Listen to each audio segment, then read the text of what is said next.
that would stop the Biden administration from ending Title 42, the very necessary public health order used by CBP officials at the southwest border.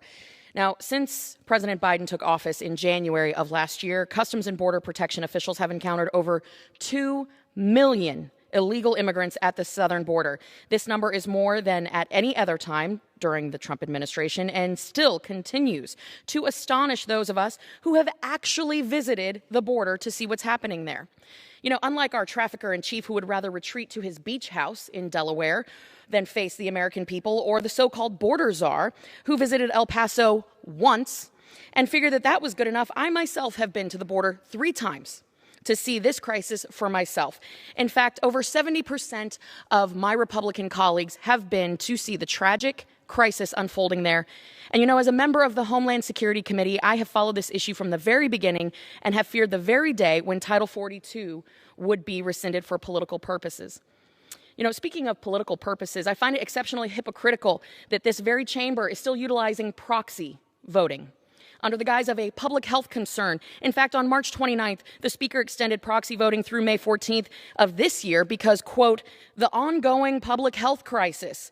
Curious that the Speaker doesn't seem to think that our own border being overrun by 2 million undocumented people with has no bearing on the safety of the general American public, but a Congress of 435 members with an 80% vaccination rate does not seem to qualify. That, to me, screams hypocrisy.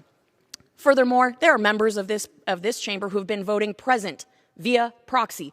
The hypocrisy and the irony is not lost on me nor the American people, Mr. Speaker. Additionally, every single one of my colleagues who has decided to show up here today had to wear a mask to get on the plane. That mandate is still in place due to the ongoing public health crisis. So I ask you, Mr. Speaker, we have 2 very clear instances here in this chamber where the quote-unquote ongoing public health crisis is used as a justification for policy decisions. Why not the safety then for all Americans and our communities across this country by securing the border? Why not uphold and keep Title 42 in place? If you've ever spoken to a CBP officer or Border Patrol agent, they'll tell you that Title 42 is necessary, that ending it will send even more people to the southern border. It is a magnet. Ending it will prolong the crisis. It will grow the crisis, and it will, once and for all, put an end to national security as we know it. Take it from the wife of a first responder who deals with this crisis every single day. I've had dozens of Border Patrol agents text and call me the last few days begging for help to hold the line on Title 42. They have said, please, Congress, hold the line on Title 42.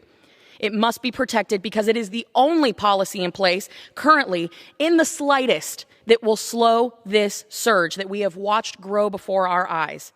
If you stand with our Border Patrol agents, if you stand with the American people, if you give a damn about our communities,